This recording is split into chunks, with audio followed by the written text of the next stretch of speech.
ಈ ನಮ್ಮ ಕಲಿಯುಗದಲ್ಲಿ ದೇವರು ಅಂದರೆ ಯಾರಿಗೆ ತಾನೇ ಇಷ್ಟ ಇಲ್ಲ ಹೇಳಿ? ಪ್ರತಿಯೊಬ್ಬರಿಗೂ ಇಷ್ಟ.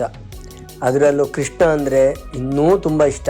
ಅದರಲ್ಲೂ ಗೋಪಾಲಕೃಷ್ಣ ಅಂತಂದರೆ ನೋಡಲು ಪ್ರತಿಯೊಬ್ಬರಿಗೂ ತುಂಬ ಇಷ್ಟಪಡ್ತಾರೆ. ಅವರ ದರ್ಶನ ಮಾಡ್ಕೋಬೇಕು, ಅವ್ರನ್ನ ನೋಡಬೇಕು ಅಂತ. ನಾವು ಅದೇ ಥರ ತುಂಬ ಹಳೆಯ ದೇವಸ್ಥಾನದ ಗೋಪಾಲಕೃಷ್ಣ ದೇವಸ್ಥಾನವನ್ನು ಸೇರಬೇಕು, ನೋಡಬೇಕು, ಅಲ್ಲಿಗೆ ಹೋಗಬೇಕು ಅಂತ ಹೇಳ್ಬಿಟ್ಟು ತುಂಬ ಕಾತುರದಿಂದ ಸುಮಾರು 105 ಕಿಲೋಮೀಟ್ರ್ ದೂರದ ಮಧುಗಿರಿ ಬೆಟ್ಟಕ್ಕೆ ನಾವು ಬಂದ್ವಿ.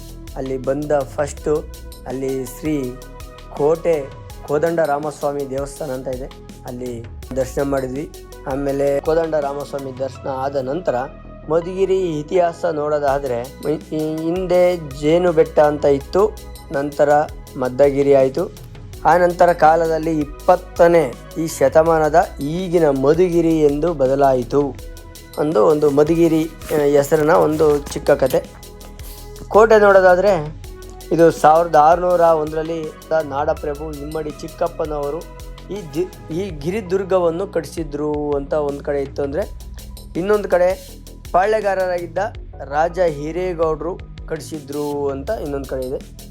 ಈ ಬೆಟ್ಟ ಸುಮಾರು 1200 ಮೀಟರು ಅಥವಾ 3930 ಅಡಿ ಎತ್ತರವಿದೆ.